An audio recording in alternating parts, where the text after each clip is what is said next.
Yeah, we had 55 at the end, and I told him to be back in 10 minutes, so. All right. Well, welcome everybody to the final game of the 4th annual Black Hills Veterans Classic. It is going to be your Rapid City Hardhats, Post 22 Hardhats, up against the Outlaw Baseball Club of Miles City, Montana. I'm going to take the liberty of using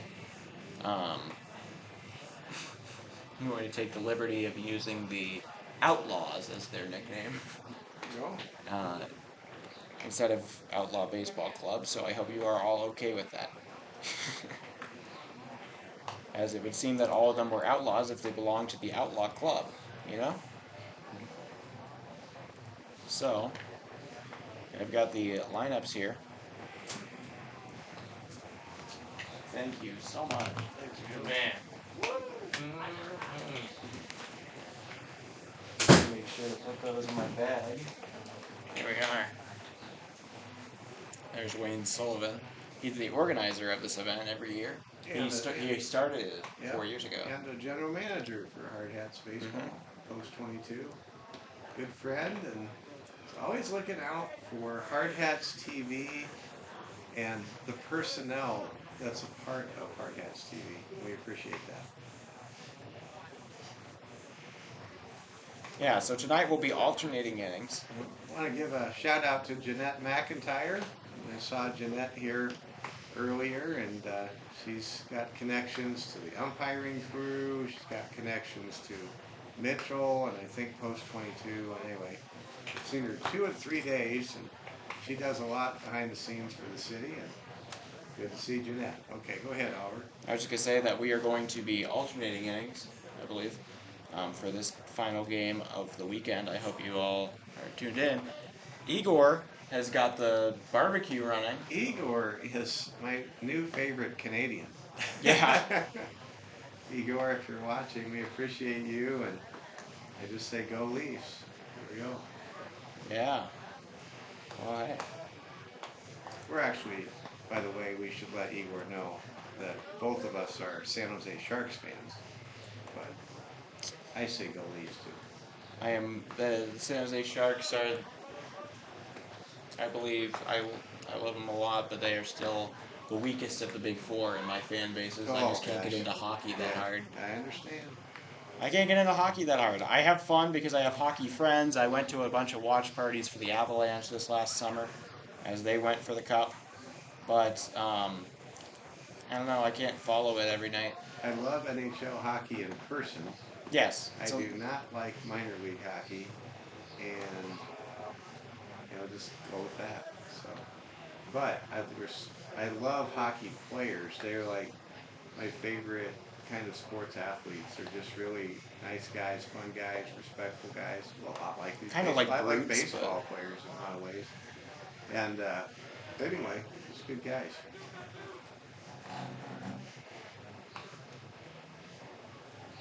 You've got a lot of very strange numbers on this team.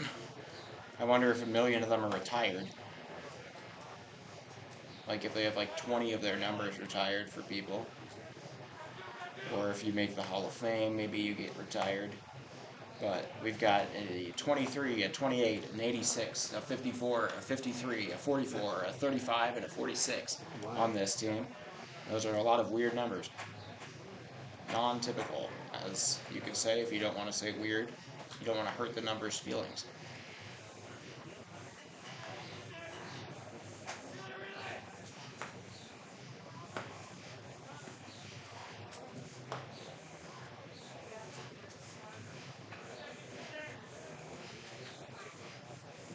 So it's Sunday, a day where family members tend to post what's going on. And your cousin is at a Taylor Swift concert tonight in Chicago. That's awesome. Is that at Wrigley? No, it's at Soldier Field. Oh.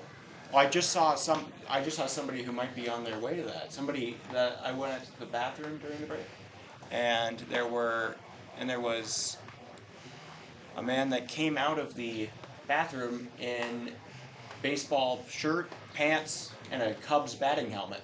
Okay. And he hopped on his bike and he left the stadium and he started biking out into the parking lot. So I bet he's on his way to the Taylor Swift concert. There we go. I know those were really hard gets as far as seats went and tickets Well, all around the country. You have a very happy cousin, if you look at that. Yeah, I bet. Well, Yeah. it was. I know that they were reselling for something like. I mean, some of the furthest seats were reselling for something like $1,200 there for a minute at the start, and then Ticketmaster had to suspend their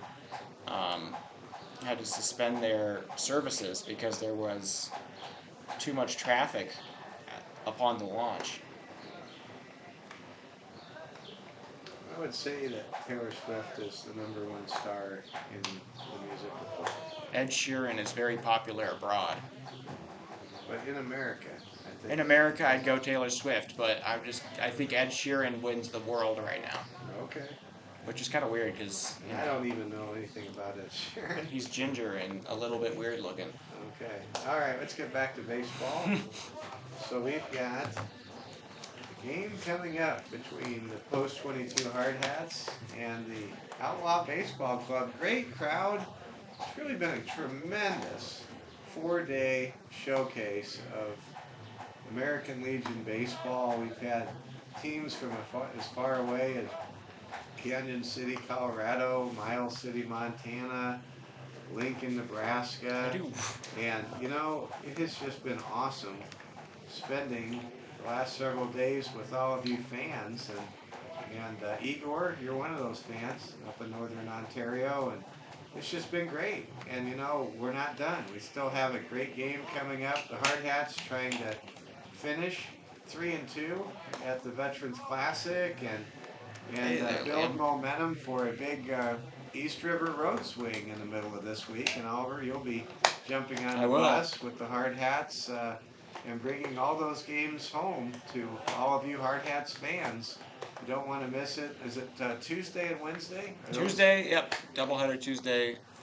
Getaway one game Wednesday. All right, those games are 2-game Wednesday. Brookings and Aberdeen. Yes. Right? So it'll be great. It'll be a lot of fun. 2 at Brookings on the first day, 1 in Brookings, 1 in Aberdeen on the next day. Okay. So stay tuned. Check your subscription and sure that you'll see the notifications on Hardhats TV. He learned the terms. And you'll be able to dial in, so to speak. That's an old term. You'll be able to punch in to watch the thrill and excitement of Hardhats baseball on Hardhats TV as the Hardhats go back to East River, where they have a perfect 2-0 record this season because they swept Watertown post.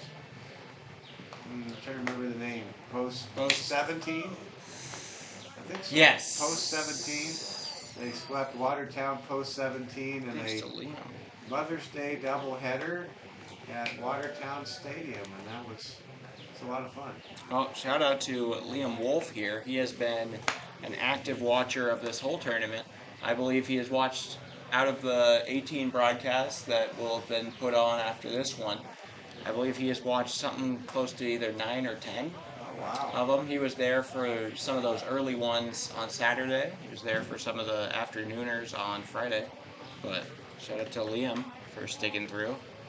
One of the neatest things that I've observed with Hardhats baseball just happened in the last 2 hours, and that is, you described it very well. You noticed what you noticed, Oliver, and shared it with the audience, and that's the support that the Hardhats players had for their younger brothers in baseball, in some cases direct blood brothers, that were playing against Mitchell post 18 in the second place game. It's just so great to see Hardhats tradition get passed from one group of guys to the next group of guys, and to see that uplifting support.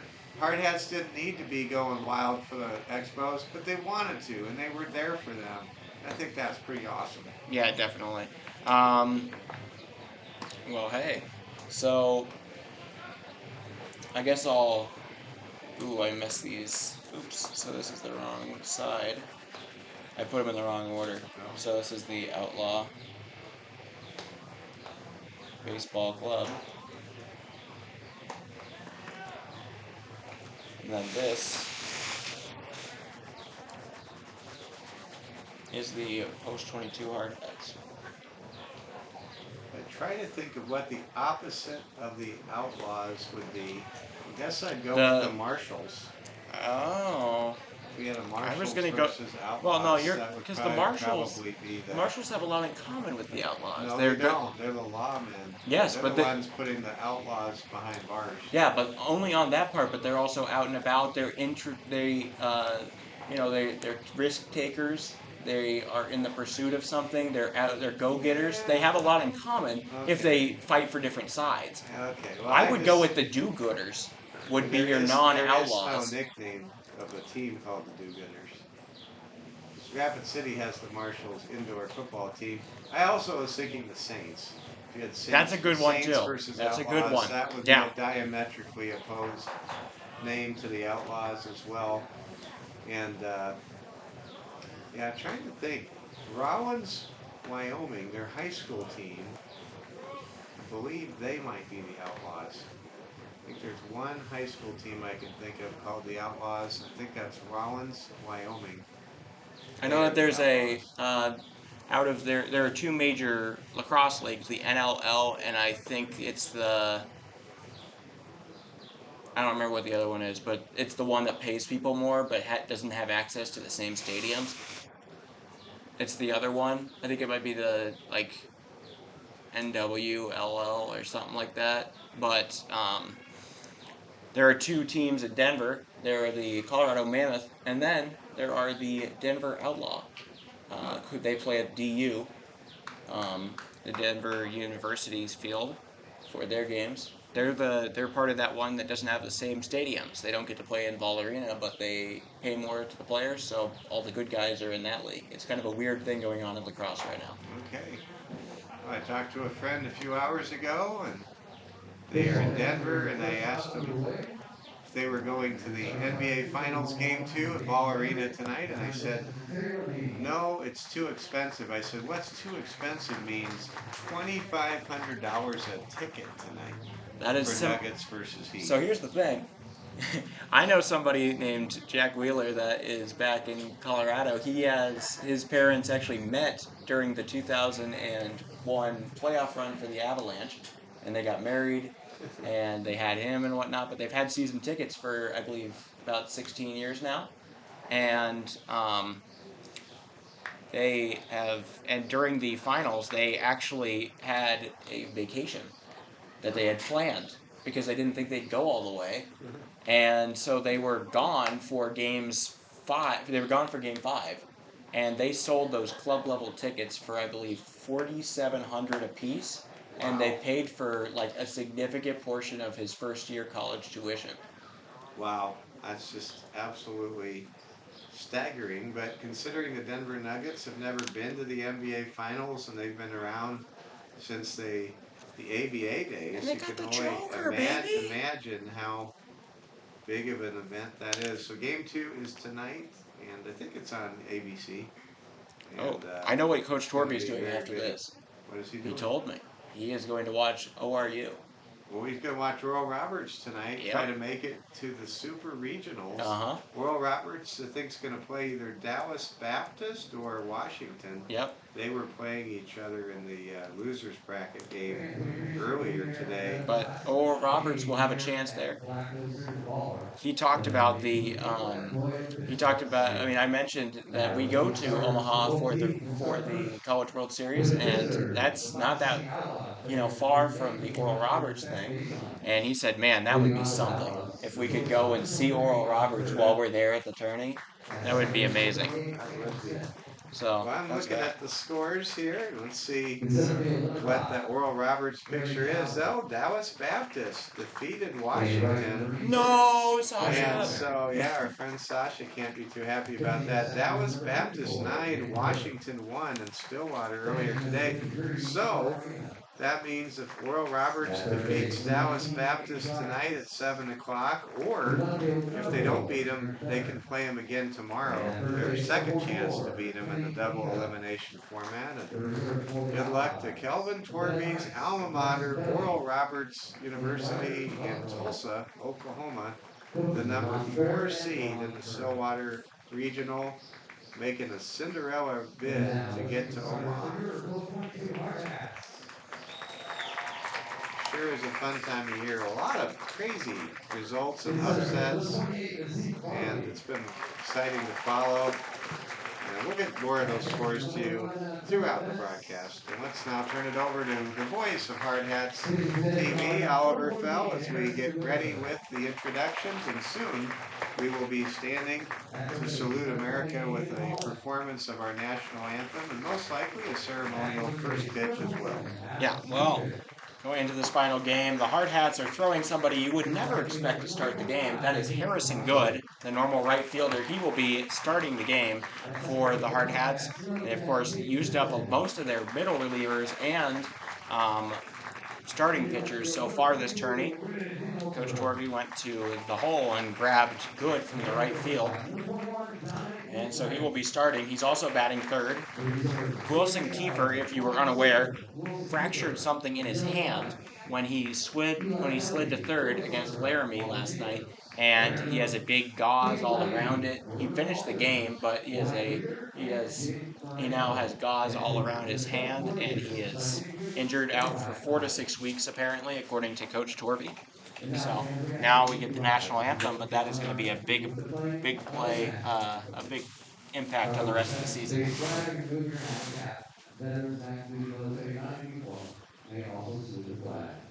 Ladies and gentlemen, our national anthem.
All right.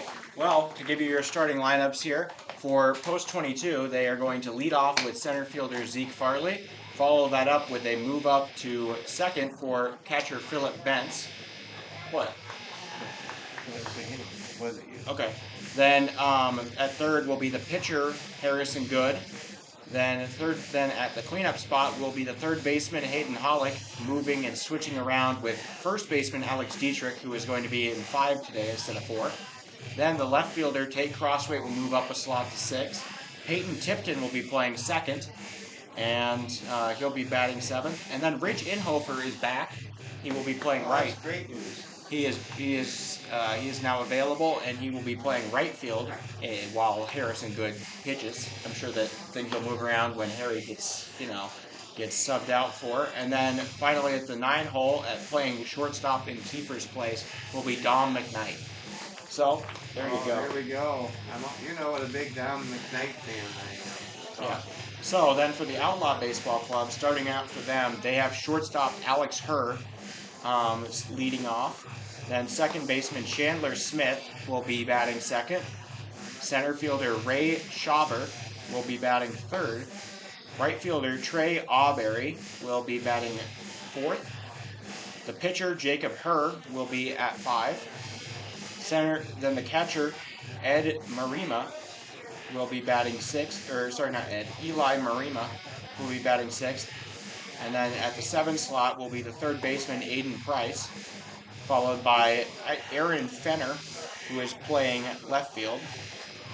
And then finally in the 9 slot, Kenny Kachuka, the first baseman. Here's It's a tradition the Hardhats have. They put their hard hats, their red hats together, touch each other's hats. At the pitcher's make a little mound, noise. make a little noise. And it's now time to watch Harrison Good, 18 years young, getting ready to start us off. But we know how strong Harrison Good's arm is. I couldn't tell you how hard he throws, but he is quite a player. And here we go. Off the plate there for the first pitch. I'll be doing odd number. And my partner and father, Mike Fell, will be doing the even number innings for play-by-play. That one, over the plate, that'll be strike one there for Harry. I've never seen Harrison Good pitch. He has quite the arm. So I bet his velocity is pretty good. Good, delivers. Foul ball. That'll go back. And there goes the first Into the Hall of scramble. Fame. Was that Wade Sullivan there? Just no, it was somebody else with a red shirt. I was touching the ball and like kind of bouncing it towards the kids. 1-2. Good. Delivers a heater high. I mean, that's like reaching mid-80s maybe. I think so. In case you're wondering, Miles City, Montana, located on I-90. Check that. It's located on an interstate that goes between Billings and Bismarck, and it is to the east of. Is it close to the Billings. border? It is pretty close to the Montana-North Dakota border, actually. Okay. Full count. He gets him looking. Harrison Good starts out the game with a strikeout. Second baseman, number 28, Cameron Smith.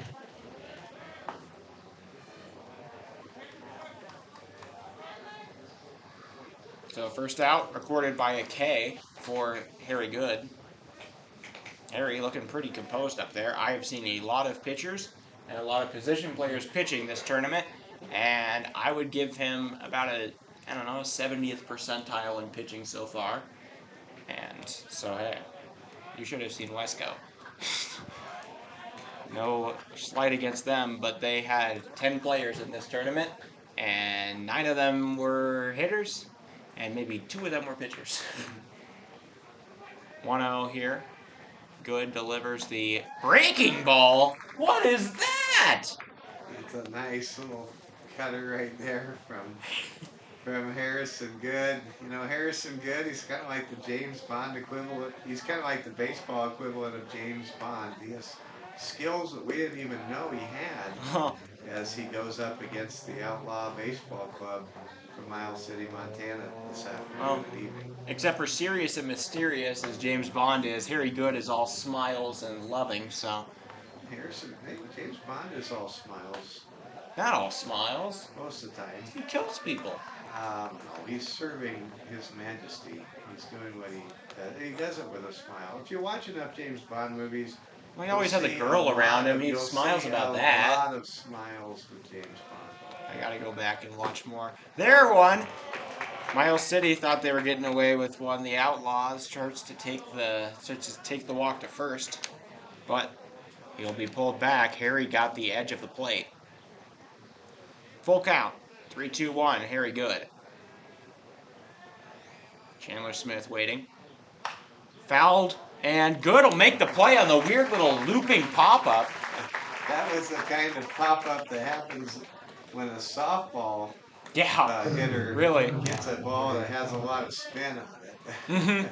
That one just hit like maybe the hilt. I'm not exactly sure what that was. We haven't really seen a ball come off the bat like that in this entire tournament. Ooh, that one driven right up the middle. That's going to be a single for Ray Schauber.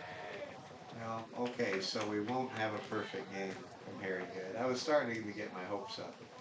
Right, number 86, Trey Oliver. According to a Sean Connery James Bond enjoyer, also in the chat for Mr. Kilday, that James Bond is not a smiley guy except when he's flirting with women. So. I would respectfully disagree. If you watch For Your Eyes Only, you'll see that Roger Moore's depiction of James Bond. Not Sean Connery. I'm just kidding. Roger Moore's depiction of James Bond. Many times potentially facing his death, and he has got a quip or something to say, and he had a smile. I've watched the Daniel Craigs. There's not a lot of smiling in those. You watched that one with me. I've watched a lot of Daniel Craig James Bonds. I've also watched the Roger Moore James Bonds over and over again, and that's really what I Consider grew up James with. Bond. Yeah. Okay, that explains the discrepancy. Okay, man at first. That is Shawver. Trey Alberry up. Shawver headed to second. The throw from Bentz is going to be off the mark. And that'll be a stolen base there for Shawver. Good play right there by Don McKnight to Second knock base. that ball down. So actually, Peyton Tipton to knock that ball down. Okay, 2-0 now here to Trey Alberry with a weird 86 number like he's playing receiver. Swing and a miss. Who's your favorite 86? Do you know one? What's that? You have a favorite number 86 in sports? No. Okay. I'm trying to place it. It's a receiver and tight end number. That one grounded up the middle. Tipton gets it, throws it way off the bag, but it will be stretched for and caught by Dietrich, and that'll get out of the inning. And if that stretch was not successful, Miles City would have scored a run. So that was a big play by Alex Dietrich, who last night, I thought, played very well behind the plate, playing catcher. Yeah, well, he was a catcher by trade for 2 years. Oh. He was recruited as a catcher and whatnot, but he has only recently come away from that. I did not know that. That's what all his recruiting profiles say his position is catcher slash first. But he's recently gone over to first with all these good catchers we've got. But yeah, he's that's his second game catching this year. He should be a little bit rusty, but he did a great job. Yeah, very cool. Well, here we go. Going to the bottom of the first. And so no place anyone in Rapid City probably wants to be right now than right here at Fitzgerald Stadium. The final game of the Veterans Classic. Oliver, I just want to say congratulations as a broadcaster on being a marathon man. 18 games in 4 days, bringing it all to you on Hardhat TV. We will. Firecracker will be very similar, is all I'm going to say. Yeah, it's going to be very similar. But I will not be doing all 96 teams at Creighton. No. So. No. But you know, it's just going to be great all the way around, bringing you very best baseball from Fitzgerald Stadium. And we do look forward to the Firecracker, but I think I speak for many Hard Hat fans in saying that we just want to enjoy the entire season. I'm sure if you blink once in a while, it seems like the season rushes by. And of course, it's no secret. You've been writing too many ads. To those of us, it's no secret to those of us that are getting a little older sometimes, that you just realize that time goes by faster as you get older. So you just got to enjoy the moment, slow it down, and take it in. And this has been a great weekend, and can't wait for this entire summer to unfold for the Hardhats, and we've gotten to know them so well. And it's still so young. A very good Hardhats team that I believe is just getting better and better. They have to work through some injury situations, but they got depth, and it's next man up, and here we go. All right, well, leading off today for the Hardhats, we've got Zeke Farley. He did a good job last night, poked a pair of singles into the outfield up against Laramie Rangers. I'm going to call it the third place game. It might be the fourth place game. It doesn't really matter, but the Rogue team finished third in theirs. Or not Rogue, Outlaw. Grounder over to second. Farley able to run it out, and he'll get an infield single. I'm calling it the third place game because the two teams that finished first and second defeated the Hardhats, and I'm convinced the Hardhats are better than the rest of those teams that they didn't play or didn't lose to. And this is the third place team in the Pete Lean Regional, but they didn't want Post 320. Post 320 wanted to host a game, and the Hardhats were Post 320 and the Hardhats were both the 4 seed. So they grabbed the 3 from our region, which was Lincoln Southwest. and they played them. So we got the 3 from their region, they got the 3 from ours, so it's 4 versus 3 on both. We're going to call it the third place game. Farley, the, safe. The bronze medal game, we'll call it that. That's what I put up on the graphic that we put up on the Instagram and Twitter. So 0-1 to Philip Betts, catcher. With all these injuries, we just have to be lucky that we have very few, if any, injuries at pitcher so far this year. None of our pitching staff has had any problems.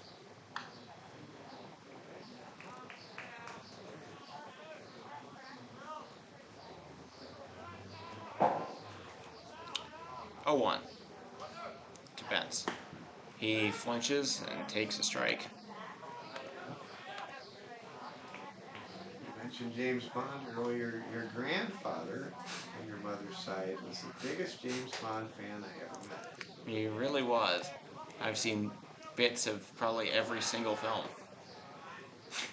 I've only seen like 3 of them in their entirety, but I've seen bits of so many. Okay, 0-2 count here to Bentz. He's known for working counts. We'll see how he does here. Herr likes the pitch.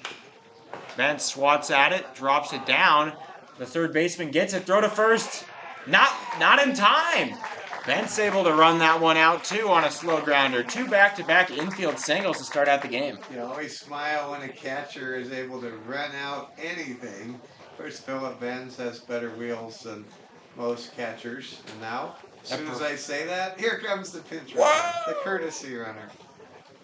That is that Roach? No, that's 16. Roach is 23.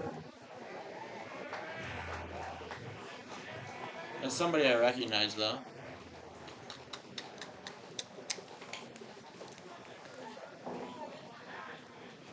It is. Here comes the pitcher. I know they're going to have to go up against the pitcher. This is Harry Good. Good contact up the left field line, but foul. Had fun this morning. If you were tuned in to Hardhats TV, a thrilling 7th place game between Canyon City and Sturgis Post 33. That's And Marsh. Sturgis Post 33 won 7-6 in a game that featured 4 lead changes. Good puts one up into shallow right. The second baseman calls for it. He'll make the grab for out number 1. So Harry Good flies out or pops out there, I guess, to the second baseman. That's gonna be out number 1. Dylan Marsh is the man pinch running for over there for Philip Bentz on first. Up here is Hayden Hollick. He drives one into left. That'll get down. Farley's going to round over third. He's coming home. And the throw gets away from the third baseman. He'll be able to hold on to it, but that is going to score the first run of the game for the Hardhats. Zeke Farley comes in on the RBI single from Hayden Hollick. About that, and for the Hardhats, they just really seem like they're having fun today. And this is great. This is Hardhats baseball on a Sunday at the Veterans Classic. Doesn't get much better than this. Not at all. Well, Marsh sits over there as the pinch runner over on second. Alex Dietrich now looking to bring home the 2 runners there. That's a pretty good strike right about his armpit level. Looping changeup. Great to see so many senior citizens in attendance, and Sunday afternoon games are really great opportunities to take. As one is crushed into left. Marsh gonna round third. He's coming in, and the ball is just kind of left there. What's going on?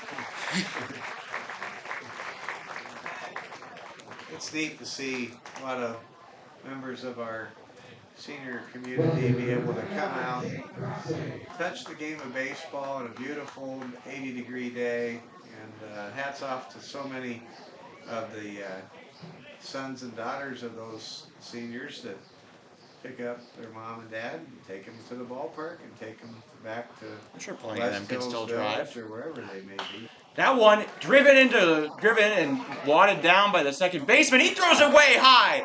That'll score. That'll score Hollick, and both runners advance on the error. The second baseman made a great play out there to knock it down in the first place, and then he just blew it with the throw over the head. That's Chandler Smith. That'll score the third run for the Hardhats, and now there's men on second and third. This is going as good as it could for the Hardhats and as bad as it could for the Outlaws.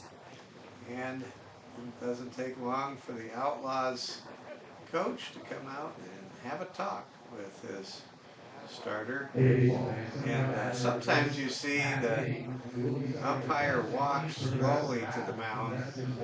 I think that's about as fast as I've seen a head coach walk to the mound.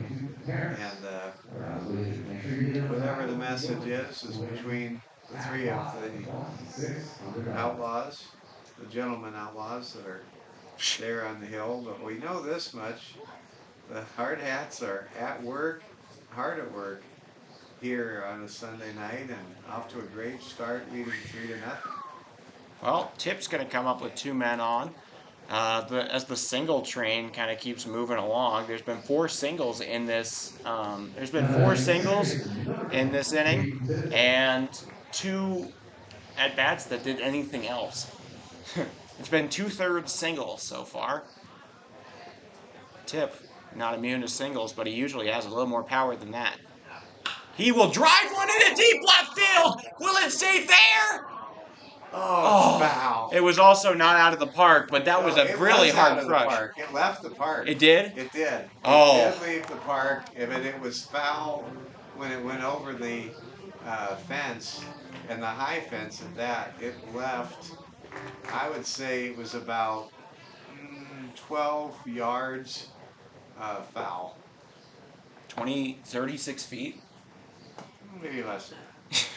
But it was quite a ways. I mean, it was even with where the bullpen fence is with the top of the fence line. Okay. All right. That explains a lot. Okay, 1-1 here to Tip. He crushed that one. I'm sure he's getting ready to do it with the next one. Her checking in on everybody. I'll tell you what, I haven't seen some owl action. I haven't seen somebody do anything like that in a long time. That would make somebody like Cardinals reliever, the Mad Hungarian, Al Raboski, proud. He used to do that.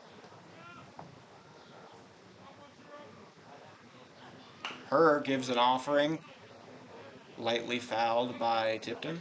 Makes it 2-2. Did you even know who Al Raboski was? No, but I like his nickname. Yeah, the Mad Hungarian. All right. 2-2 count here to Tip. Her, the offering, fouled. Keep it 2-2. Nothing swing and miss right now for her. I don't think I've seen a single whiff so far. That's going to be hard to strike somebody out with, unless you can get them looking.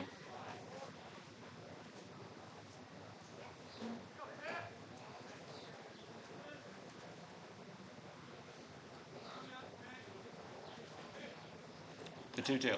Tipton hits it up the line. That will be fair. They're going to bring home Dietrich. Coming around right now is Crossweight. And a double will bring in 2 more. The Hardhats now lead 5-0. Isn't that interesting? Peyton Tipton a moment ago, he hit a ball over the fence, foul by several feet, and then he could not have been any closer than he was to hit that liner right inside the third base bag. Good call from the ump there.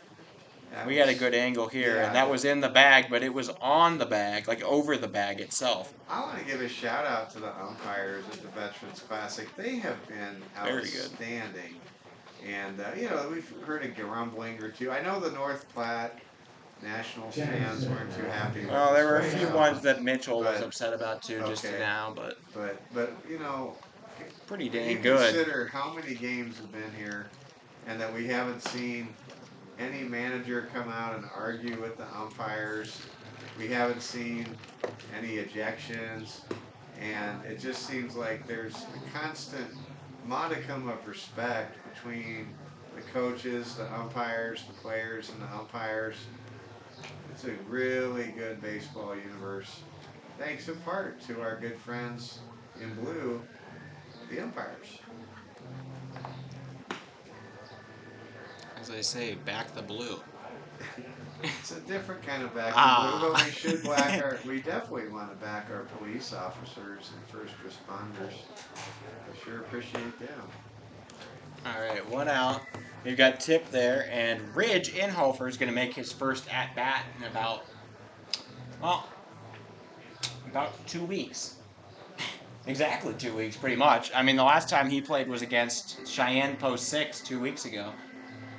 Now, Ridge is super senior, came over from Sturgis, and I got a chance to meet his dad. So did you this tournament. It's a great night, great man, and we're just having a lot of fun.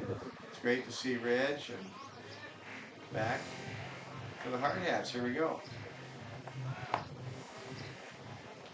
All right, Inhofer, the man on second.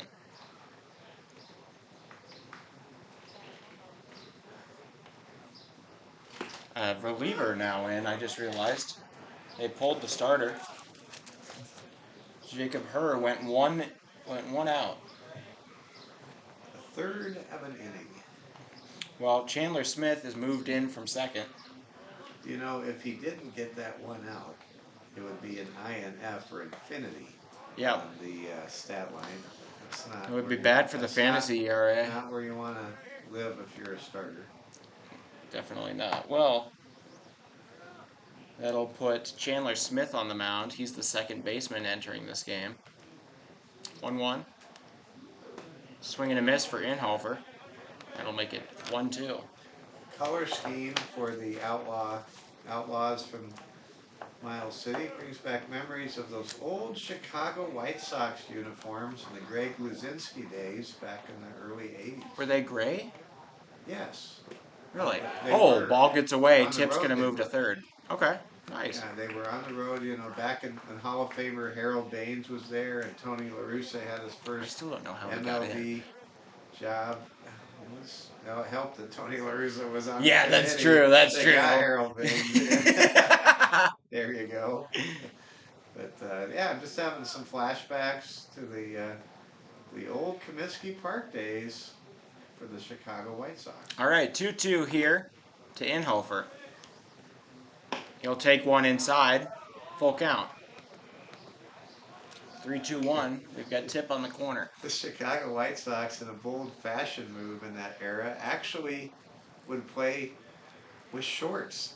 Yeah, and all the players loved it, right? I don't know about that. I thought the players really enjoyed wearing them. Swing and a miss. That'll be the first K of the day for the Outlaws, and out number 2 of the inning. Ridge Inhofer goes down. Now, I would tell me that the Chicago White Sox didn't like to steal a lot of bases, and that was typical back in the 80s American League days. Very few AL teams ran the bases. They were often compared to, we'll use the analogy in a moment. Let's get back to the game. Don McKnight now up, batting ninth. He's trying to bring home Tip. Fouled. You were talking last night about how you loved Kiefer and McKnight's dynamic, and all of a sudden we don't get it anymore. I know. I absolutely love that dynamic of Wilson Kiefer and am I drawing a blank? Don McKnight. Don McKnight. The energy those guys have in the middle infield. Just a little bit off. But we don't have it for right now. But the good news is, 4 to 6 weeks. It's about a month, and hopefully He'll be back for we'll have him state back for probably. July. Hopefully for several weeks at the end of the season. Still plenty of time to recover and get back. That one gets away. Tip's going to come in, and he's going to score. Hardhats are going to go up 6-0. All right. Hardhats just rolling over Miles City. And they can really use Montana. this right now. It builds momentum for a very important, East River road swing this week. Absolutely. After that, we'll have a couple of home games, and then we have a big long road trip about 8 days from now. A road trip, Oliver, that will take you, I've looked it up, to 4 different states. Woo! And there's not even a tournament. You'll even get to see the Wayzata, Minnesota team that was removed from their seats. Forcefully ejected from their seats at the Padres Twins game that we attended a couple weeks ago. Swing and a miss, they get Dom, and that'll be the end of the first. Hardhats can hardly complain. They come away with 6 runs at the bottom of the first inning. To recap all of that, we are looking at, how many is that? That is 5 hits, 4 runs. 4 of those 5 runs were, 3 of those 4 runs were earned. Then there was 1 error, and nobody left on base. So I'll pass it over to my partner, Mike. Okay, Mike, here you go. Thank you very much. Welcome again, everybody. Hi, Phil. Oliver Fell with you. Yes, father and son. And Harrison Good is back out there for inning number 2. We got another Arizona watcher. Hardhats lead 6-0. They've out-hit Miles City 5-1. And the starter for Miles City Outlaws, Jacob Herr, removed after just a third of an inning, and he is charged with 6 runs. Not the best start. So, the Hardhats get ready to begin their second trip through the order as we begin the second inning. Zeke Farley will lead things off. Zeke had a single and scored his first time up. Or check that. I'm going to flip it over here. It'll be the Outlaw Baseball Club coming to bat. It'll be Jacob Herr that happened to be the starter that was taken out or lifted a couple minutes ago to lead things off for the Outlaws. First pitch from Harrison Good is a skipped rock to home plate. That one didn't even make the dirt. No, I'd probably call it a skipped rock. It wasn't too close to home. It got over home. He got there. Here comes Harrison Good's next pitch, and that one is a dribbler to Harrison Good. He'll flip the ball to first, and that's out number 1, and that is a 1-3 if you're scoring with us for a leadoff ground out. And now Eli Marimo will come up to bat. Man, that was something. I saw the little moment where Harrison Good wanted to run it himself to first base. He thought better of it. Harrison Good facing Eli Marimo. Here comes the pitch to Eli, and the ball is nailed down the left field line for a base hit. That could be 2, and Marimo's going to decide to play it safe and remain at first base. So that is the second hit against Harrison Good in as many innings. And now Aiden Price, the third baseman, will come to bat. Aiden wearing number 19. It's my all-time favorite player's jersey number. Tony Gwynn, senior. Here comes the pitch from Harrison Good. The pitch is high for strike 1. Is he the first? Did Tony Gwynn Jr. have a son that named Tony too? Because he could eventually turn into the first. No, he was there. Tony Gwynn, it was just Anthony Gwynn, Tony Gwynn, but then he had a junior. Yeah, but did his son have a kid that's Tony too? I don't think so. Because if he does, then he turns into the first. I don't think he has any sons. I think he just has daughters. Because you like Tony Gwynn. He's a great color guy. Yeah, Tony Gwynn Jr. Yeah. Well, I mean, you like them both. I listen to Tony Gwynn Jr. all the time on the Padres radio network, along with Jesse Agler. Here's a throwback to first. Alex Dietrich, unable to apply the tag, and the runner goes back to first.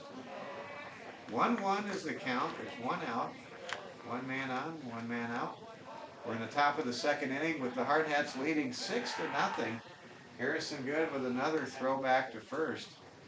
Harrison Good very comfortable as a pitcher. And well, I would be too with the 6-0 lead.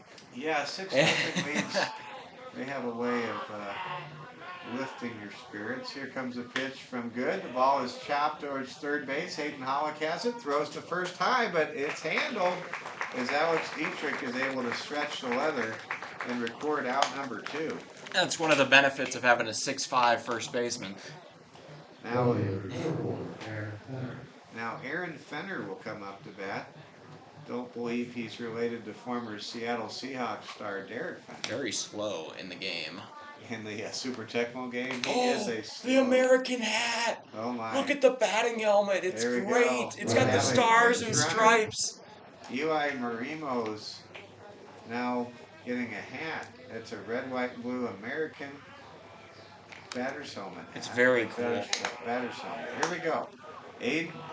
Aaron Fenner waits for the pitch from Harry Good, and that's a swing and a miss. Good pitch from Harry. I do have to wonder why they only pinch ran for him now. They waited for him to get to second and then they pinch ran? I don't know. Maybe they just forgot? I don't Maybe know. that's a question for the post-game press conference, if there was one. Not with them. Here comes Harrison. They got to get home.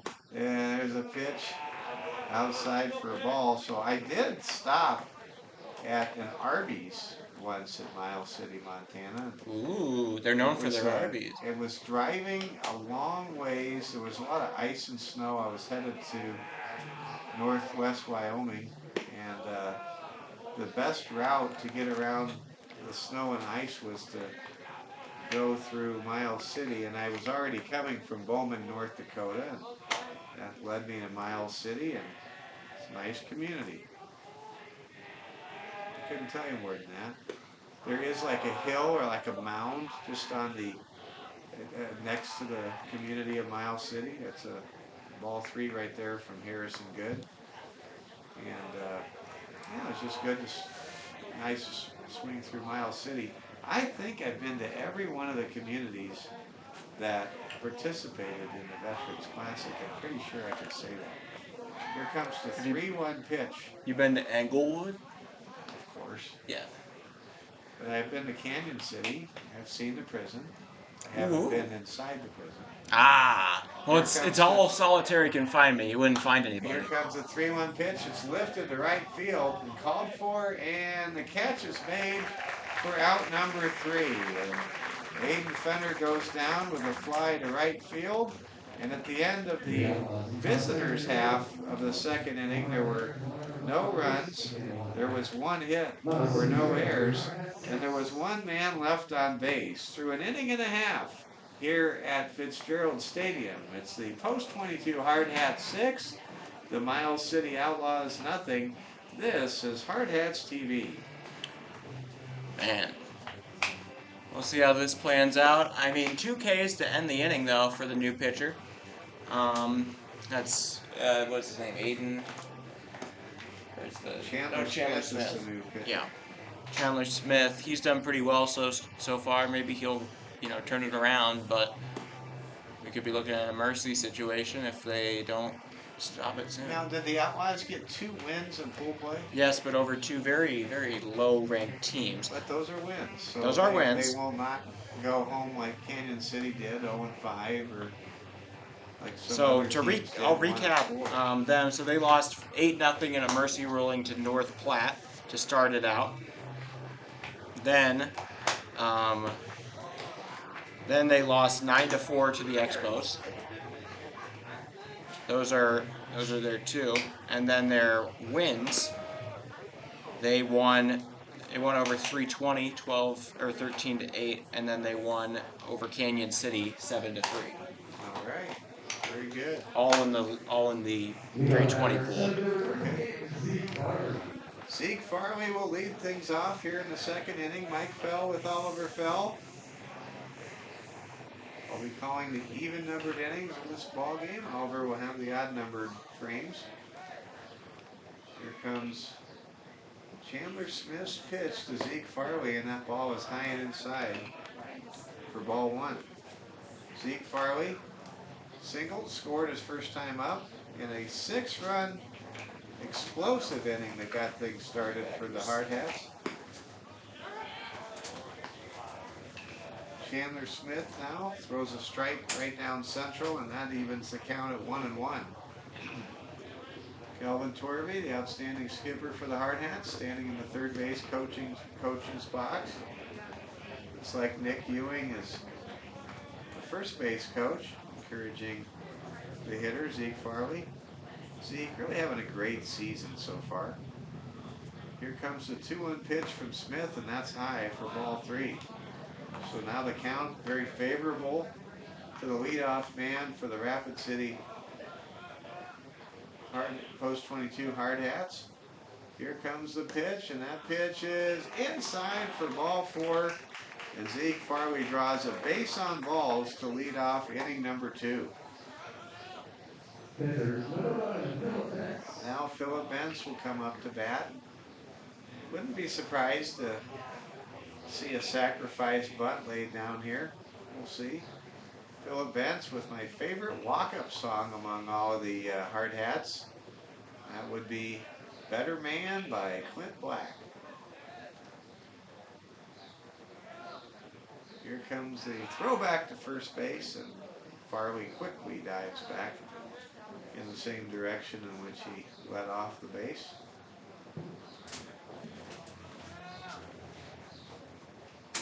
Chandler Smith checks the runner. Now looks towards home plate. Gets ready to pitch, and here he goes. And that's a wild one, but a good play made by the catcher for the Outlaws, Eli Moreno, to keep that ball from getting away. Well, there isn't an out. There's a man on. Philip Bentz, the 1-0 pitch. Throw goes back to first, and pitcher Chandler Smith let out a mighty barbaric yelp, to quote a phrase from Dead Poets Society with the late great Robin Williams. Why he needed to do a yelp when he threw back to first, I have no idea. As a former tennis player, it's just something that happens. Okay. Well, I'll tell you. They're known for their yelps. Yeah, I just don't understand. After a while of exertion, it helps to let it out. Okay. You can hit a little harder. Well, speaking of letting it out, Philip Bentz able to make contact. He floats the ball to center, and it's caught for out number 1. Now Harrison Good comes up to bat. Harry with a chance to help his own cause as today's starter. He could get the win. He could get the win. He could even get a home run here in a game in which he gets a win on the mound. Igor says, "Go Hardhats, no mercy." Yes. And you know, that's pretty awesome. I like Igor. He is my favorite Canadian. My good friend Trent Luce, he has a bunch of friends in Alberta and Saskatchewan. He is way ahead of me at having friends in Canada. There's a pitch inside, throw goes down to second base, and that ball skips past the second baseman and is backed up very well by shortstop Alex Hurd. So that's a stolen base. Go ahead, Oliver. So I've actually, while I was at Arizona State, weirdly enough, I have gotten to know quite a few Canadians. One of them, the one that I'd say would be my best Canadian friend, would be Lachlan McTagg. He's going to school he's going to school 1 year after normal because he was doing hockey up there. He was, a youth hockey player. He did weekend leagues where in the middle of the summer with Connor McDavid and whatnot, where he'd just get crushed by him and whatever friends he has. Here comes the pitch. Yeah, just about everyone gets crushed by Connor McDavid. It was Landeskog and McDavid. He was in Hamilton, Ontario, right across the border, and now he lives in Buffalo. I just wonder if someday life will ever take me to Moose Jaw. That's my favorite name of a town in Canada. There's a pitch over for strike 3. Very good, patiently working the count against his adversary at the moment, relief pitcher Chandler Smith. Something about the name Chandler Smith, it feels like the name of an NFL, could be an NFL tight end name. There's a pitch inside, and that'll be ball 4, and now the Hardhats have runners at first and second with 1 out. It's a very traditional American name. but Chandler, it's kind of new. It's and then the last part's all kind of normal. I would agree It's with one you. of those friends' names. It's probably, Yeah. Chandler Smith is probably named after David Schwimmer's character or one of those guys' character in Friends. There's a pitch. It's outside. Throw down to third, and that's in time. No, I thought he got him. I thought he did too. And he knocked him over. Wow. So that's a stolen base for Zeke Farley, and boy, from our vantage point, I thought he got him. Good thing for the Hardhats, they can't just pick up the phone and call New York City and appeal the play. They're going to say that Zeke Farley was safe, and now he's 90 feet away from an out, from a run rather. Maybe an out, hopefully a run, if you're a Hardhats fan. Here comes a throwback to first, and that induces a dive from Harrison Good.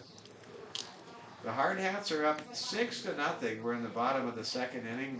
Oliver Fell with you on a perfect night for baseball on the first Sunday in June.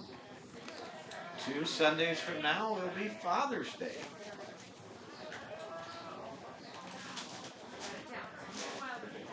And also his son Keith's birthday.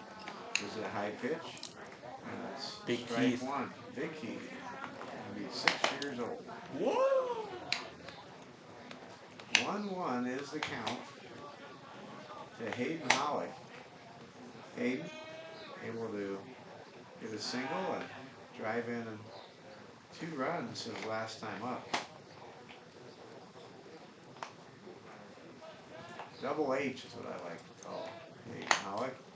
My respect for Hayden went up immensely when he took a smash to the leg in a game against the Billings Royals up in Billings, Montana. And he just stayed in the game. I don't know how he stayed in the game. He was in complete agony, but he stayed in the game. Shout out to Brady Feenstra, who took a foul ball to the midsection in the neck area, I'm not sure where, for Huron Post 7 yesterday. He stayed in the game. And there is a stolen base for Harrison Good. I don't think the catcher knew what was going on. He did not. Catcher was oblivious to what was going on out on the base paths, and Hardhats now with a pair of base runners in scoring position with just 1 out, with Hayden Hollick at the dish. Chandler Smith, the right-hander, steps off the rubber. Hardhats just showing why they are the reigning South Dakota State champions right now. Here comes the pitch, and the ball is fouled back to the screen. Count now evens up at 2 balls and 2 strikes. But a display of toughness by Hayden Hollick in Billings, Montana really impressed me. He was back in 4 days. No, it was a little longer than that. No, he Might have been 4 games later, but it was not 4 days later. It was about a week and a couple days later. Okay. But he was back sooner than probably most would have been, considering the nature of the smash from one of the Billings Royals' top players. Here comes the pitch to Hollick. Hollick lifts the ball up. It's called for by the second baseman. He makes the catch, and that's out number 2. Runners remain at second and third. That was a good out there for the Outlaws. Give credit to Chandler Smith. He's able to draw an infield fly to Hayden Hollick. And now here comes Alex Dietrich. Dietrich with a golden opportunity to bring in some more runs for Post 22 with the Hardhats on top 6-0 here in the bottom of the second inning. Chandler Smith, who has pitched an inning of a third in relief so far, throws a high strike that's fouled back to the screen by Alex Dietrich. What a key play Dietrich made back in the first inning when he stretched very far did a little bit of splits almost. Prevent a run from scoring. It could not have been comfortable, but it was effective. There's a pitch, and that's a pass ball. He didn't know it. Score a run. His catcher. How about that? The catcher for the Outlaws, Eli Marimo, impersonating a sieve right there. As Kinda the laid ball a- goes laid an right, egg goes right right. through. Yeah, it was Yeah. like being a sieve, like you're trying to drain hot water when you're cooking spaghetti. And count is that's going to bring home a run at 7-0 as Zeke Farley crosses home plate on a very rare pass ball. I know most of you know what it is, but just in case, sieve equals strainer. There you go. Yeah, There you go. thanks for that modern kitchen appliance clarification. Yeah. Or utensil. I guess it's not an appliance if it doesn't require an energy Yeah, it's just a source. utensil. Yeah, it's a utensil. Okay. Chandler Smith now with a runner at third base in the person of Harrison Good. Delivers the 1-2 pitch. And that ball is lifted foul, and it'll be a good chase sequence amongst the youngsters. Oh, there they go. They're Try going to out. get that foul ball. Oh, they're going out of the gate? Yep. Okay. Make sure you come back, children. They're allowed in. Yeah, they're allowed in. You know, thankfully, you don't have a whole bunch of like security guards around. Here comes a pitch. Yeah, it's a bouncer. Count goes to 2-2 now. I usually just take a lap and then I enter through the thing in the back there. Alex Dietrich, the hitter, 1 for 1 today. He scored after a single in the previous inning. Here comes the 2-2 pitch with 2 outs from Smith, and that's strike 3. First strikeout. Check that. Second strikeout. Third. Third strikeout. You're Check winning. that. You know, your K's on this scorebook don't exactly. They might look like L's. They look like, I don't know what they look like, but you're right. That's what matters is that's the third out of the inning. That is the third strikeout by relief pitcher Chandler Smith for the Miles City, Montana Outlaws. And to recap the bottom of the second inning, the Hardhats do break through and add an additional run on a grand total of no hits. And they were not the beneficiary of any errors. And there was one man left on base. There was a costly pass ball that allowed the Hardhats to go up 7-0. that? And through 2 innings of play, the post-22 Hardhats lead the Miles City, Montana Outlaws 7-0. I'll now turn it over to the voice of Hardhats TV, Oliver Fell, for inning number 3. All right. I didn't know we had a water boy until I saw him just jaunt up to Harrison Good and give him a swig before he takes his next pitch. I think the water boy deserves some recognition. If anybody knows who that water boy is, let us know, their and full we will legal give name. him a shout out. Yes. Well, I don't know about the full legal name.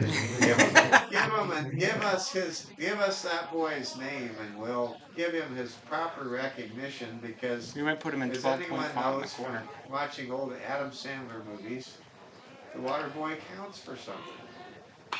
That one is flied out to right pretty deep. Inhofer grabs it. That'll be the first out. 1 pitch, 1 out here in the top of the third. Shortstop, number 23, Alex Burr. Alex Herr now up. I'm assuming a brother of Jacob, the starter. And No relation to the Roman Ben-Hur. foul. Yeah, there's a lot of great people. There's a lot of people out here, all ages, pretty much represented. You've been talked about the senior class, but there's a lot of parents out here. There's a lot of little kids. There's several teenagers coming in. Yep. I mean, I'd say everybody's represented out here pretty well. Nothing brings a community together better than sports, and that's why no matter where you are around the country, around the world, sports is a darn good thing. Off the plate there. 1-2. Yeah, I couldn't agree more. I think that's one of the biggest things. I think high school having sports is one of the places where they all come to common ground, and there's a lot of camaraderie that comes out of sports. 1-2. Good. Throws a low one. That'll make it 2-2. Let's go, Harry, coming from the bullpen.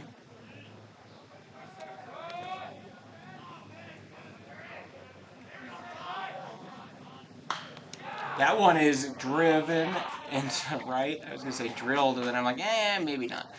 I think drilled means you fear for the person on the other end Yeah, of the hard hit ball. yeah, And driven is basically a directed ball at moderate speeds.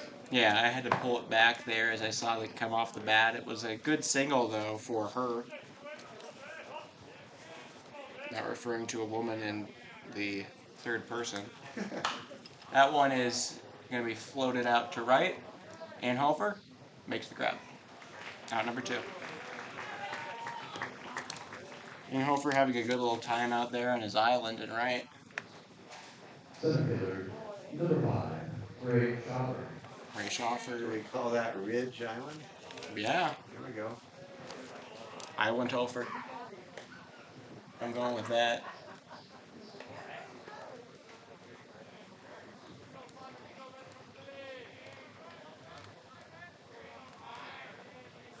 Okay. He checks in on her. And Schoffer now up. Ball called. Maybe a little bit off the plate outside to the lefty.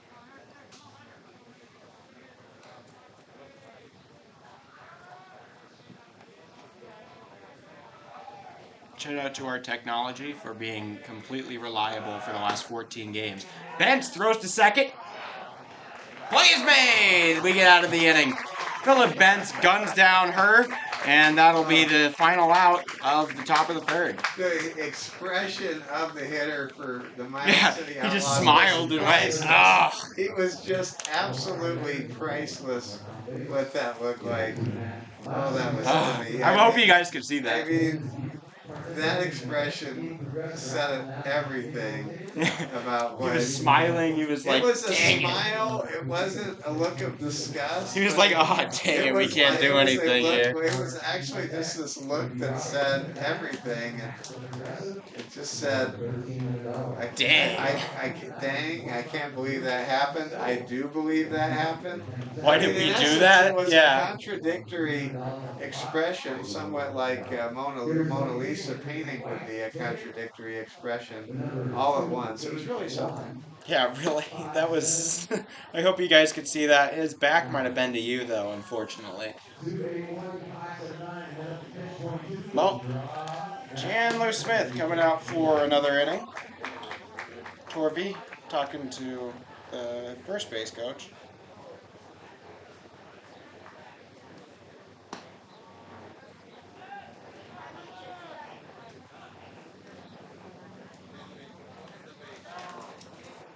Up to bat now.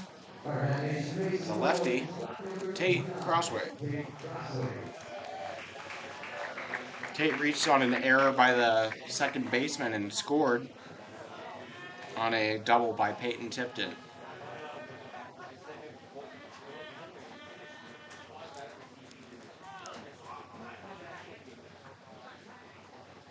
Here comes Tate. Tate's been very good recently. That one, nobody got a piece of it until it hit the backstop.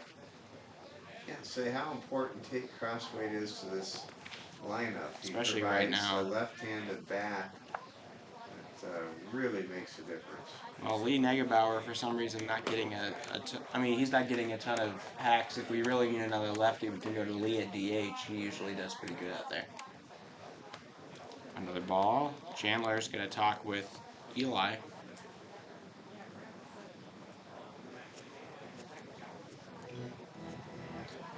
Let's go ahead and take a peek at some of the college baseball, NCAA scores around the country. A bunch of weather delays this time of year. You see a lot of weather delays. LSU down to the Oregon State Beavers, aka. Are they in elimination?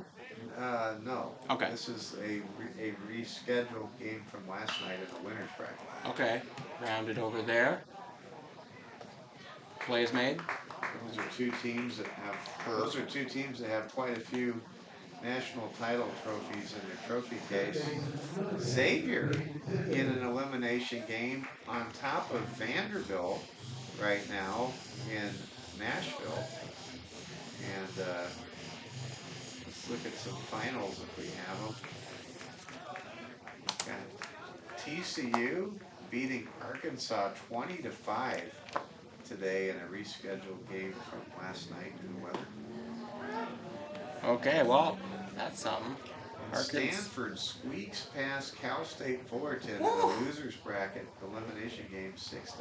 Cal State Fullerton squeaked out a win over San Jose State themselves. Tipton swinging a miss. And how about those Hawkeyes? Iowa in 13 innings eliminates the North Carolina Tar Heels in Terre Haute earlier today. He'll get to play at Indiana State again later tonight. 0-2 to Tip. He skies one into left center. The center fielder calls for it. Out is recorded. Out number 2. It's a very fast-moving inning, to say the least. Yeah, Chandler Smith able to get a few outs. First 2 guys out. That was that went to center fielder Ray Schoffer. It is 6 o'clock in Rapid City. You're watching Hardhats TV. Ridge in Hofer now, looking for his first hit of the game. That will not be it. It will be a foul ball. Will it sail out of play? No, it's caught. It's caught. That'll be the final out of the 3rd. I was not able to see it. Luckily, you had a better advantage on it. I saw through a total of 3 windows Yeah. from where I'm sitting, and that was enough to see it. All right, so 1-2-3 inning, no hits, no runs, no earned runs, no errors, and nobody left on base there for Chandler Smith. And Harry's coming right back out for inning number 4. I'll pass it over to my partner, Mike Bell. Thank you very much, Oliver. We get ready to bring you the 4th inning. Hardhats in control, leading 7-0. Harrison Good coming out for his 4th inning of work.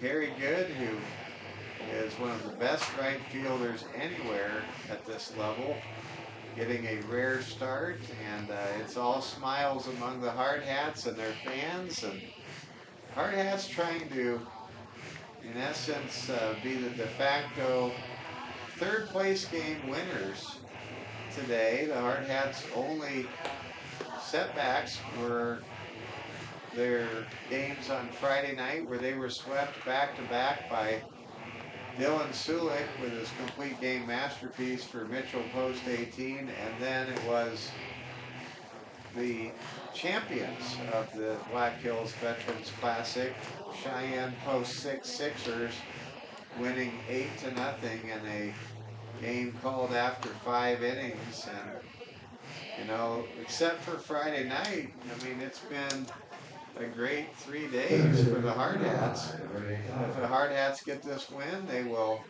come out of their home classic with a 3-2 mark this extended weekend, and they'll look to build a winning streak as they go east to take on Brookings and Aberdeen, games that Oliver Fell will call for you as he will travel with the team to the east this week.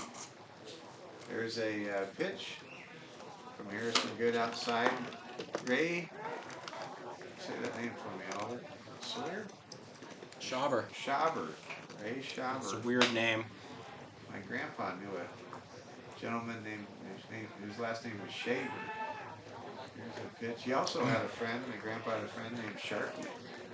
Like, for real? Or as a nickname because he had bad teeth? No, there were Sharkies in the neighborhood. Really? Yeah. That's pretty cool. Here we go. Here's a 1-2 pitch to Ray Shaver.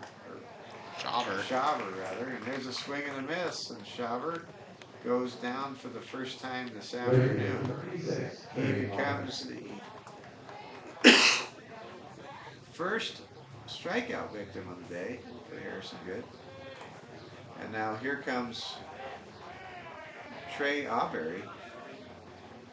Here comes the pitch to Aubrey. Ball is hit hard and to the second baseman. Tipton's toss to first is in time for out number 2. Great round of applause coming from the Hardhats fans in attendance. And can Harrison Good record back-to-back 1-2-3 innings? He just might. Actually, it was not a 1-2-3 inning exactly back in the third inning. Ball is lifted by Jacob Herr, and it is caught by Ridge Inover, who comes in to make the catch. That was a very fast 1-2-3 inning for Harrison Good. There were no runs, no hits, no errors, and no one left on base. We now move to the bottom half of the fourth inning as the Hardhats will come to bat leading 7-0. You're watching Hardhats TV. Looking at some scores from around Major League Baseball today. My San Diego Padres lost to the Chicago Cubs. If it makes you today. feel better, you didn't lose 26-6 over the course of 2 days to the Texas Rangers. That does make me feel better. Marcus Stroman, That's what happened to my Mariners. Marcus Stroman gets yet another win. He is really heating up for the Cubbies. Cubs now have won 2 out of 3 games at Petco Park against the Padres this weekend, but the series is not over yet. They'll play a rare 4th series matchup tomorrow night. Oh my gosh. We'll see if the Padres can earn a split of a 4-game series that runs Friday through Monday. And then Tuesday and Wednesday, while you are with the Hardhats, however, our teams meet. The Padres play the Mariners in San Diego. Man, a nice little Peoria Sports Complex game here. Yeah. That's where they both play spring ball. It'll be a 2-game series, Tuesday and Wednesday. Padres versus the M's. And here we go. Back out for another inning of work is Chandler Smith, who's really pitched well in relief of Jacob Herr. His first pitch was delivered to Dominic McKnight, who fouls the ball over the canopy out of play. Dom McKnight having a good weekend. Really getting a lot of action here for the Hardhats. Dom pops a fly up to the shallow part of the infield. There's What the trouble. heck? It's gonna land. Wow, that is the old Chicago Cubs. Are you gonna catch it, or am I gonna catch it? Blooper right there. The shortstop had it the whole way. Why did they call him off? Dominic McKnight reaches second base on an error. I guess I would charge the error to the shortstop because he gave up. He claimed somewhat some responsibility for who was going to handle that ball. So. I think that he was getting it, and then somebody called for it, and then they said, "No, you get it again." And it was. That was a picture of confusion. Watch for Dom on the now steal here. Zeke Farley comes up to bat, pitches inside for a ball. Zeke Farley, 1 for 1 with 2 runs scored and a pair of stolen bases on the night. Chandler Smith looks back to second base, decides to throw home, and that is a high pitch outside the zone for ball 2. Chandler Smith, he has worked just under 3 innings of relief, and he's pitched very well. He's only given up, I believe, 1 hit to the Hardhats since he has come out to take them out. Next pitch is outside for ball 3. You're watching final game of the 2023 Veterans Classic live from Rapid City, South Dakota. There's a pitch for a strike as Zeke Farley was clearly taking all the way. Farley now will look to drive a 3-1 pitch. Here it comes. And that pitch is outside for ball 4. And Zeke will take his second base on balls in as many appearances against Chandler Smith. And that puts 2 Hardhats on base with nobody out. Have to be thinking with the Hardhats leading 7-0 that the mercy rule could come into play after 5 innings. Definitely looking more and more realistic. Hardhats trying to get to 17-9 on the year tonight. Here's the pitch outside for ball 1. Phillip Vance, the hitter. Philip Hemeny. Good season. He hit a home run in Billings that was able to get Harrison Good to jump so high. I was wondering if he'd even come down. I'll never forget that Saturday night home run against the Billings Scarlets at Joe Purt's Field in Billings, Montana, back in early May. Here comes the pitch from Chandler Smith. It's outside for a ball, and the count quickly moves to 3-0. Chandler Smith trying to prevent the bases from becoming filled. Let's see what happens next. Here comes the 3-0 pitch, and that ball is high for ball 4. And now the bases are filled with Hardhats. Dominic McKnight is at third base. Zeke Farley is at second. Philip Benz is at first. And we're going to have a pinch runner for Philip Benz. Benz will trot out. He'll intersect his traveling path with the skipper for Miles City Outlaws, who will come out and have a talk.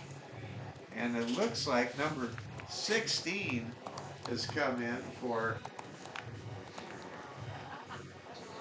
the Hardhats. Who is number 16? Help me. Hardhats? That's Dylan Marsh. Dylan Marsh back out there as the courtesy runner. Now we have the organist playing Sweet Caroline, the Neil We have an Diamond organist? song. We do. Where?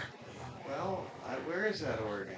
I think that's just an it's MP4 just okay. file. I was like, I don't You think know, we have an organ. I think was- somebody played that I noise. was like, where is that Ernie Hayes when we need him? Ernie Hayes is the St. Louis Cardinals organist for many years, and St. Louis Blues organist. Not the organist in Slapshot that gets hit by a puck. Here comes the... Everybody gets hit in Slapshot. That's right. Harrison Good. Bases loaded, looking for a Oh grand my slam. gosh. Swings with all he can muster. I really want to see Comes it. up empty right there. Can Harrison Good match Coulter McAnally with a Veterans Classic Grand Slam? We shall see. Here comes another pitch. That is way high and inside for a ball, and the count moves to 1-1. Not only for his own sake he dodged that, but he's happy to keep on doing the at-bat. We really want a grand slam here from Harry Good, who can help his own cause. He hits instead a grounder. The shortstop flip to second is in time for 1 out, but Harrison Good able to drive home down McKnight to make it 8-0, and that's the second time that the Hardhats have scored against Chandler Smith this evening. And this puts the Hardhats into Mercy Rule territory if they can close out the top of the 5th. That's exactly right. Big call right there, Oliver. So Hardhats 3 outs away from a winning record and a third place finish. No, technically we're 5. We got our own. Third place finish, de facto third place finish at the 2023 Black Hills Veterans Classic. Here comes Hayden Hollick to the plate. There's a pitch back to first base as Harrison Good heads back there.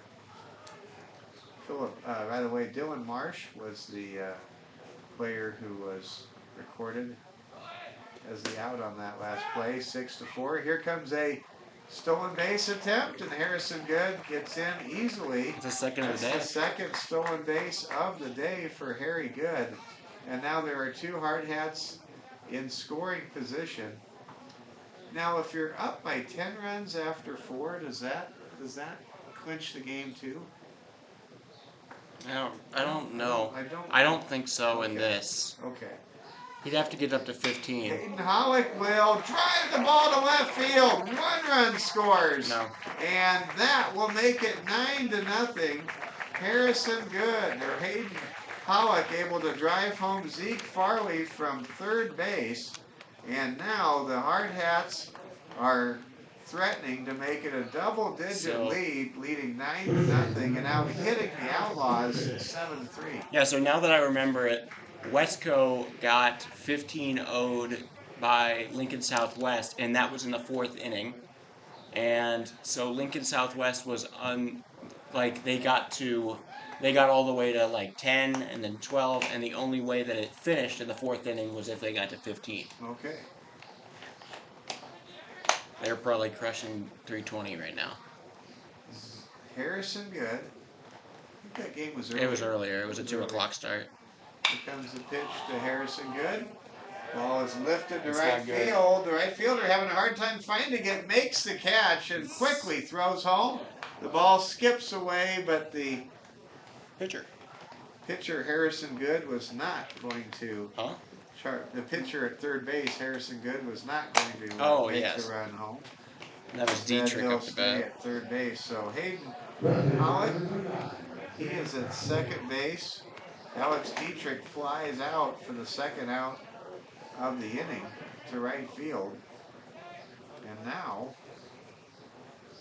with 2 men in scoring position, here comes Tate Crossway. Here comes a pitch to Tate. Tate lifts the ball just over the canopy, off of the entry canopy as you come into the stadium. Well, something else here to know about Tate. Tate, a very accomplished football player. I believe he's at Rapid City Central. He has gotten a tour from Chadron State and some other recruiting visits. Okay. Here comes the pitch to Tate Crossway. He hits the ball down the line, and that's through for a RBI single. 1 run scores, 2 runs score, and it's 11-0 in favor of Post 22.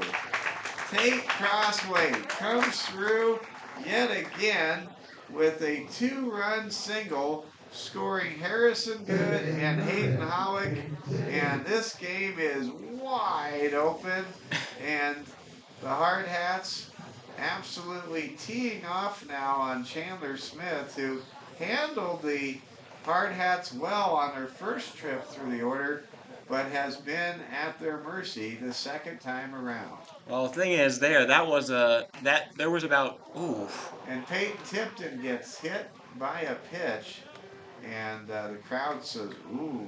Oh yeah, there's no tactical advantage to it at this point. Tate Crossway at second base now with a hit by pitch. Peyton Tipton goes to first, and I'll tell you the last thing you want to see if you're Kelvin Corby is a middle infielder getting drilled or plunged by an opposing pitcher. Absolutely not. And I was going to finish what I was saying about Tate's hit. That one had about 3 inches on either side of it they could have fit through. The first baseman couldn't quite get to it, neither could the second baseman, and it just threaded the needle into right. And we will have a pitching change. After the hit by pitch, Chandler Smith will exit the game, and we'll have a new pitcher. Number 35 comes in for That's their right fielder. Miles City. It'll be right fielder Trey Aubrey. That will be the new pitcher for the Miles City, Montana Outlaws. Number 35, Bryson Kelly.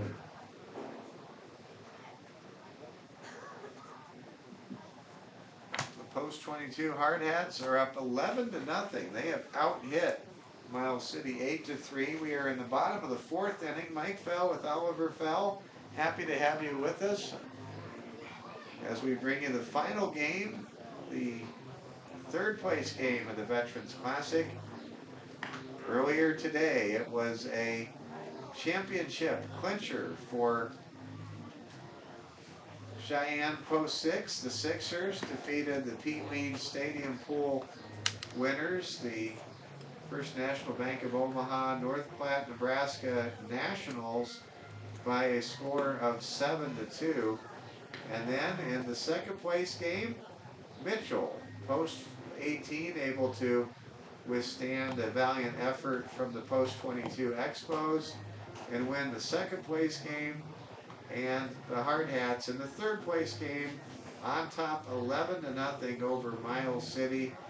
And it is looking as though the only 2 teams that defeated the Hardhats are going to finish first and second in the tourney.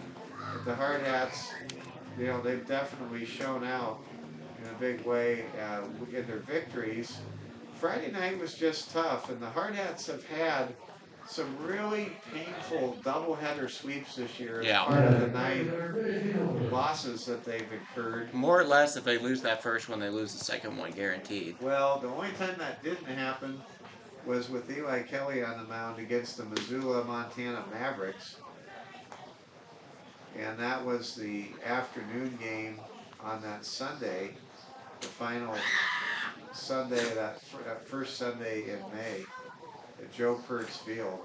Somebody got hurt down there. Somebody, it was one of their friends slapped their arm and they just screamed. And they stood up and sat in the section like across the aisle as their friends laughed at him. I hope that person's okay. It's just here comes the 1-1 pitch to Rich Inhofer. Inhofer playing in right field with Harry Good trying to start. Aubrey, the new pitcher, works the count 2-1 to Ridge Inhofer, who's at bat with 2 on and 2 out here in the bottom of the 4th inning. Hardhats are just 3 outs away from nailing down a mercy rule decision over the Miles City Outlaw Baseball Club, who came in 2-2 to this game, and that's a great hit, struck hard by it's still Inhofer. going. It's all the way to the wall at 300. Don't slide, keep going, Rich. Feet away, and he didn't realize that ball got through. He gets a stand-up. He could have maybe gone all the way. He would have maybe paid attention to his coach, Kelvin Torby. He might have been waved all the way around to home plate. That ball went all the way to the outer corner of the center field area between the Matt Construction Company and the Super Clean Car Wash signs, just near the Butcher Block Tower ad. And wow, that was something else. That's a 2-run triple for Ridge Inhofer. Welcome back, Ridge Inhofer. The Hardhats leading 13-0. And now coming up for the Hardhats for the second time this inning is Dominic McKnight. The Hardhats able to play Tate Crossway and Peyton Tipton on that stand-up triple by Ridge Inhofer. Way to go, Ridge. Here comes Aubrey's pitch now to Dominic McKnight. McKnight able to score in the 4th inning. He's 0 for 1 in today's game. He reached on an error earlier in this inning, to start the inning, actually. Here comes a pitch from Aubrey. That's a swing and a miss. He chased the ball outside the zone, and that's strike 3. But the Hardhats send 10 players to the plate in the bottom of the 4th inning. They're able to score a total of 6 runs on 4 hits. There was 1 error, and there was 1 man left on base. Through 4 innings of play here at Fitzgerald Stadium at the Veterans Classic, it's post 22-13, and it's the Outlaws from Miles City, Montana, 0.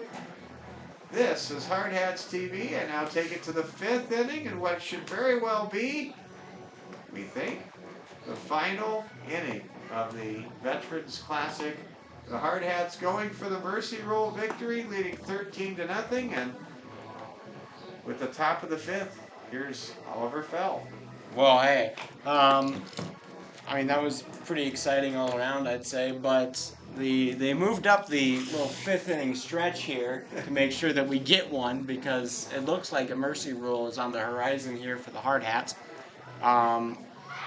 Absolutely great. You are right, Igor. It was just a bit off of an inside the park opportunity there for Ridge. But nonetheless, 2 RBIs and the triple is pretty great. So as we go into the top of the 5th, the Outlaws have to score 5 runs to make anything happen here. They might have some sort of sticker system. I don't know. Probably not, but this guy's got a whole bunch of stickers on his helmet, so I was just going to guess. No, because it's not anybody else's. But I do like that idea. A sticker system for batting helmets?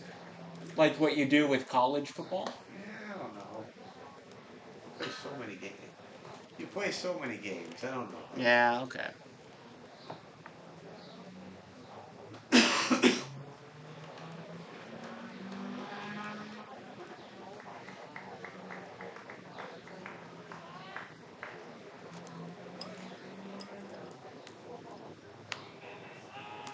Pitcher, number 53, Eli Marina.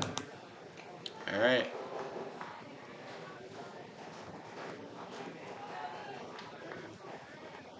New pitcher in for the Hardhats.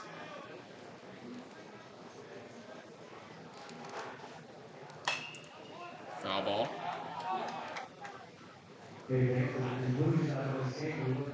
This is Ridge. Mr. Inhofer up here. Pitching. Very good. Should be in line for the W. Swing and a miss there. 0-2.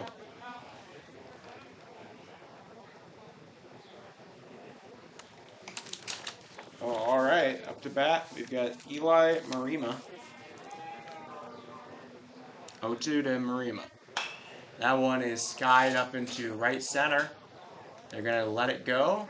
And whoever's out there in right... Oh, that's probably Harry. It's Harry. Harry gets the out. Yeah, I just Harry realized did. that they switched the Yeah. right fielders. It's so great to see Harry Good in right field. At the beginning of the season, Oliver, Harry Good threw out a man tagging from second, heading to third on a 33-degree night. And it was an absolute amazing throw. We saw something of that caliber earlier today, didn't we? That throw from center to get a man down to That was third. Kaysen Johnson in that Sturgis game. Or no, not Sturgis. That was the Nationals versus it was Sixers, from the championship. it was the North Platte center fielder Kaysen Johnson. Wow, that was something else. Boy, that was a great game. It A was. lot of you had a chance to watch it. If you didn't, you could go back on Hardhats TV and watch the Veterans Classic Swing and a miss. Championship broadcast we had for you earlier today, as the Sixers got to 28-4 today and swept this Classic, going 5-0 up here. Oh man, I think Rich Inhofer's doing a little Karate Kid move. He gets up, he does his stretch, and then he pauses for a moment with one leg up in the middle of his. He's doing a little Daniel LaRusso. Yeah. Mr. Miyagi. Oh, he does. Oh, not on that one. Crane. That one's crazy. Crane kick. Yeah, and 1-2. Of course, that's how the Karate Kid beat the bully. He had a name. Bully, I'm trying to remember. Johnny was his name. Johnny. He was able Ricky's to leg. take down Johnny and the maniacal Cobra Kai dojo leader played by Martin Cole. 1-2. Foul ball. One more for the kids to go at. They might have a few more, but that's definitely one of their last of this tournament. I love the line in there where Daniel LaRusso, the Karate Kid, says to Mr. Miyagi, "I didn't know I'd make it this far." And then the answer from his coach was, "That makes two of us." All right, 2-2. Just how it goes sometimes. I don't know if Mitchell ever saw themselves getting the second place in this tourney, but they sure did. They got it done. Dylan Ridge. Sulick had a lot to do with ball. that. You know, there is something. We saw in the dugout and asked a question about Coach Torvey, apparently, some of the timing here, that he teaches the pitchers to say UCLA in their head and pick a different letter every time to make sure that they're hitting, to make sure that their rhythm is a little bit different and guys can't key on it. It's a very important aspect of the craft. It's one thing to tip pitches, it's another thing to allow a hitter to get into a rhythm to anticipate when that delivery will be launched. Full count. High pitch that'll put a man on.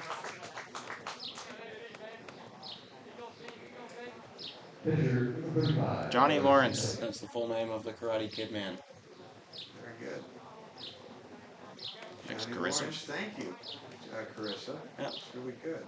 All right. Johnny Lawrence. Johnny, very wealthy young man, came from the Southern California rich neighborhood. Oh, Philip! He had to go jumping, skying up for that one. He almost got it, almost got a snow cone, but that'll advance the runner. Ridge goes wild. Yeah, it's a classic. It's a great movie. Very 80s film. Then there's the new one with Jaden Smith.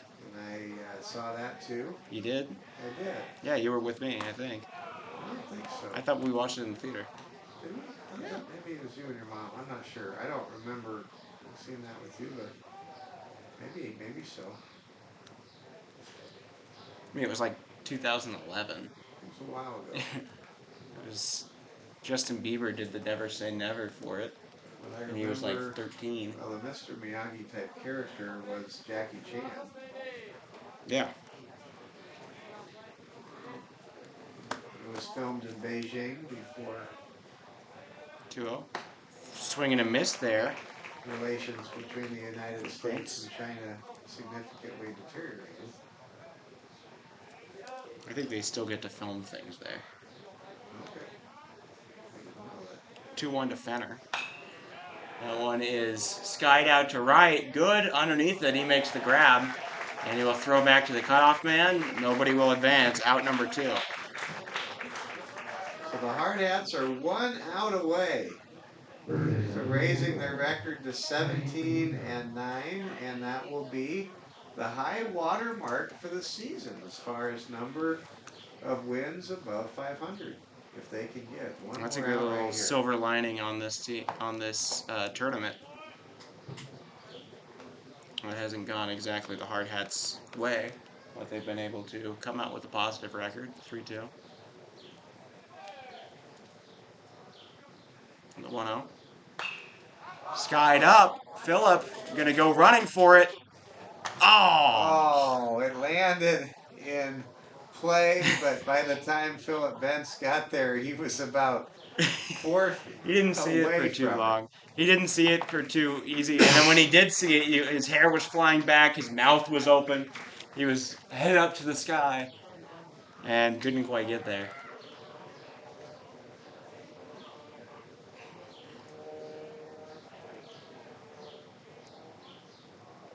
The 1-1 for Inhofer. Lined up to Dietrich, gets by him. Good's going to throw home. Here's the dot. He gets it right on the money. Oh, they say he didn't even touch the plate. He did on second effort, but the original call was safe.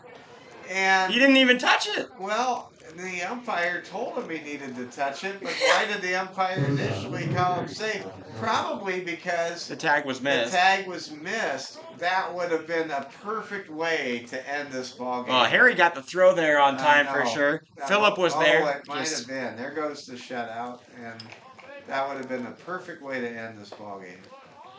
Well, so that'll be a single there for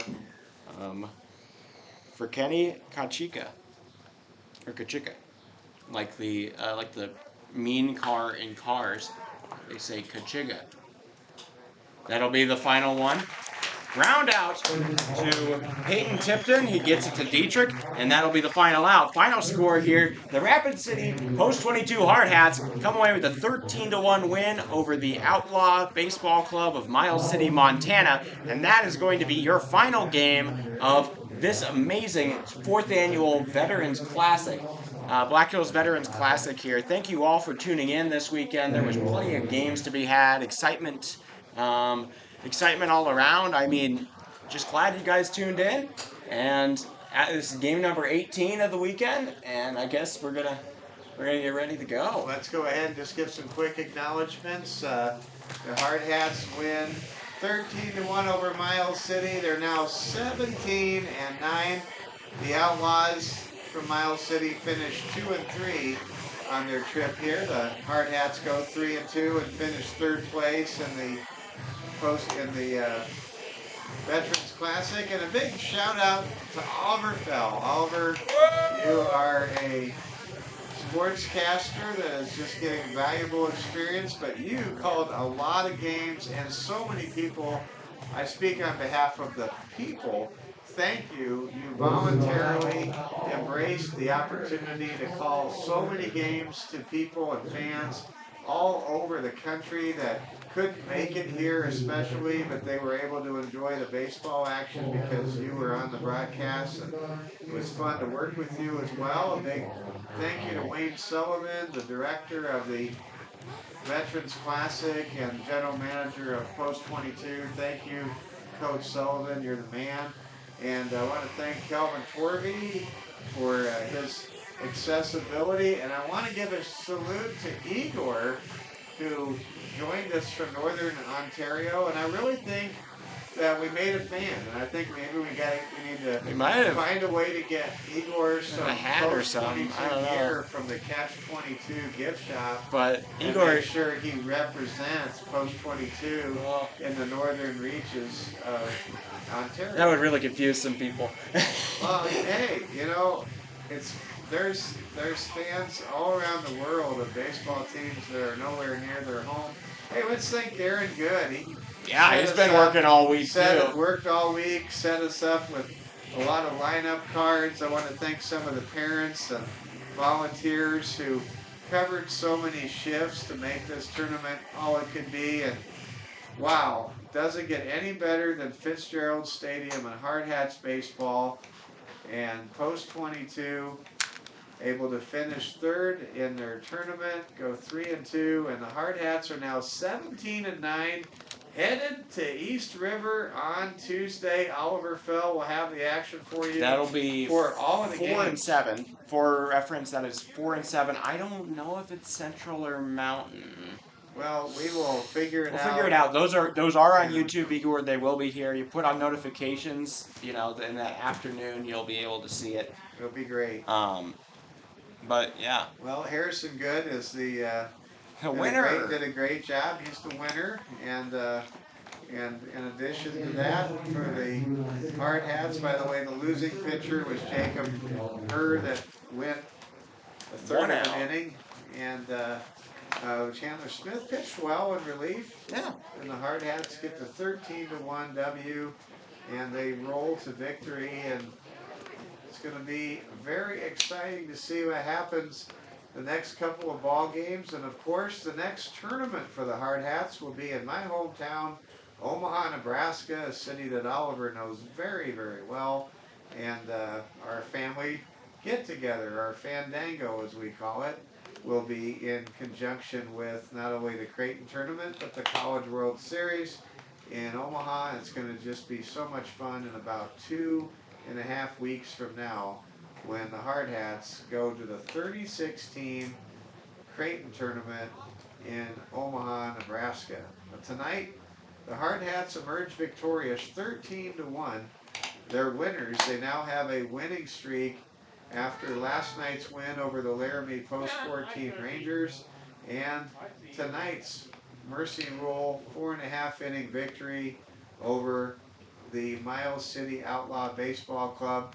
The Hardhats get it done this weekend, winning 2 games out of 2 Saturday and Sunday, except for the tough sweep at the hands of the first and second place teams in this tournament. The Hardhats had a very good weekend. All right. Hardhats are 17-9, headed to the east. Oliver, any final thoughts? My final thing, I mean, as much as this weekend had a few up and downs, they're coming out of it with a big win and a new attitude, and I think this is going to be helpful for the team all in all. I'm excited to see what they do this week coming up, and I just want to thank everybody who organized this, all the great teams, all of the coaches and whatnot. Yeah. And I just want to say that. So thank you all. Hardhat TV here. We're glad to have done all these games, and look out for a social media post with all of the best highlights. I might even do a top 5 of the things we broadcast. You know, top 5 plays, kind of defense, offense, over the course of the Fitzgerald pool. And yeah, so thank you all for watching, and we'll see you next time on Tuesday, middle of the afternoon. Have a great week, everybody.